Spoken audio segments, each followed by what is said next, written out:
aparecem imagens da reunião entre o presidente Lula e o presidente norte-americano Joe Biden. Cristiano Vilela com a palavra, dividindo a tela com as imagens. Nesse momento, reunião acontecendo. Presentemente. Olha, Capês, eu fico preocupado porque o presidente Lula, ele está falando sem o script, né? E todas as vezes, nesses quase 9 meses de governo, que o presidente Lula falou sem ter um papel, sem ter um roteiro, sem ter nada escrito, ele falou bobagem, ele falou besteira e gerou algum tipo de repercussão negativa para o país. Ontem... Oi? Confia no tradutor. Verdade. O tradutor dele tem que ganhar um cachê dobrado, né?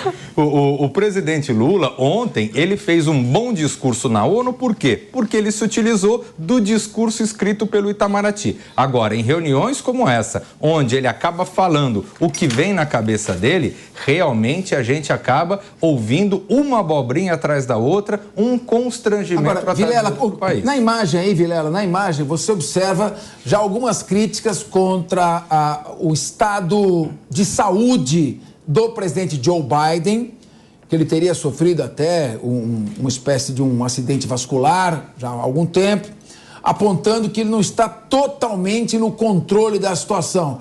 Dá a impressão, agora ele deu um sorriso, mas dá a impressão que ele estava quase dormindo com o olho fechado. Queria que você comentasse também essa questão, a queda de popularidade do presidente Joe Biden entre o público norte-americano, sobretudo pela situação econômica, aumento dos preços e essa solução da Ucrânia, em que os Estados Unidos se enfiou num pântano que daqui a pouco vai virar um Vietnã, quando soldados americanos pisarem no solo ucraniano. Não está demorando para isso acontecer. Vilela com a palavra, com imagens ao vivo da reunião. Olha, Capês, exatamente. E os Estados Unidos, foi interessante que você usou esse exemplo do Vietnã, porque os Estados Unidos não têm, sob o comando de Joe Biden, a liderança que em outros momentos teve dentro da esfera política, geopolítica mundial. E com relação a isso, é justamente por isso que nós temos aí uma guerra que se alastra há mais de 1 ano e meio, onde os Estados Unidos ficam numa posição que não fedem nem cheiram, não ficam numa posição onde acabam estimulando a posição da Ucrânia, mas sem ter capacidade de tomar uma medida efetiva.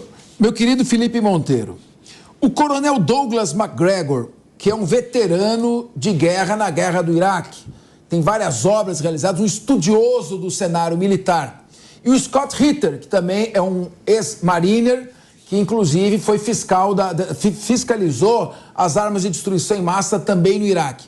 Ambos dizem que nesse momento a Rússia já tem 1.200.000 soldados, equipamento de tecnologia de ponta, de alta precisão, e hoje se tornou o que não era no início da guerra. Pela mobilização, a principal força armada do mundo, os Estados Unidos, nesse momento, não tem condições de enfrentar no terreno a 12 mil quilômetros de distância, no terreno da Ucrânia, as forças já estacionadas russas.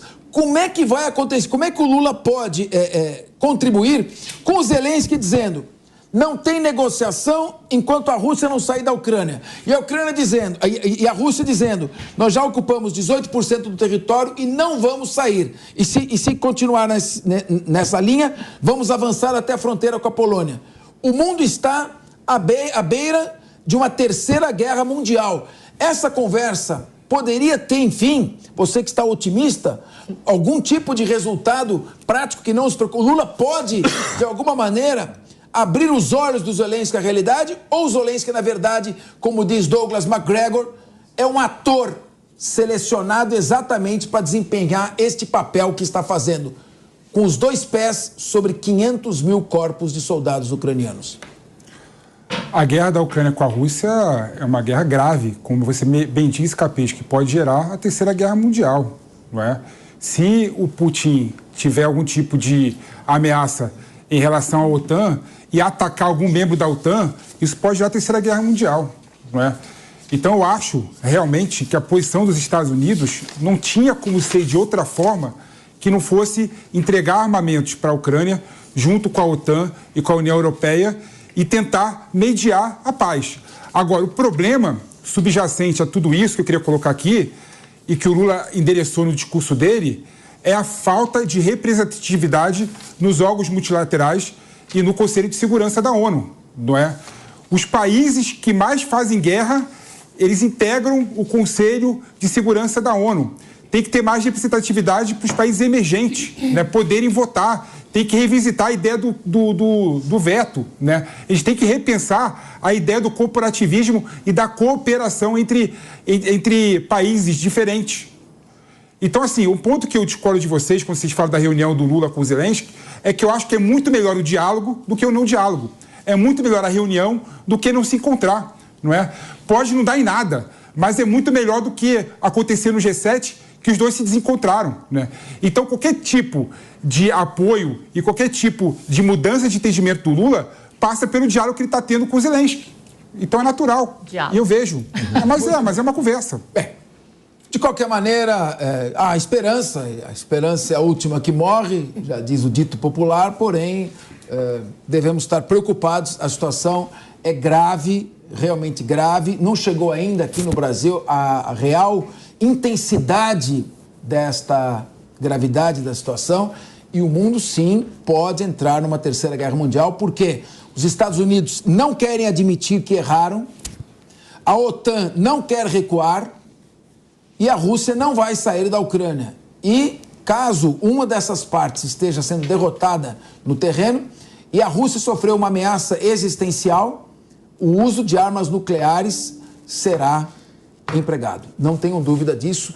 Isso para quem está acompanhando de perto e não só por informação de canais aqui do Brasil, mas internacionais também.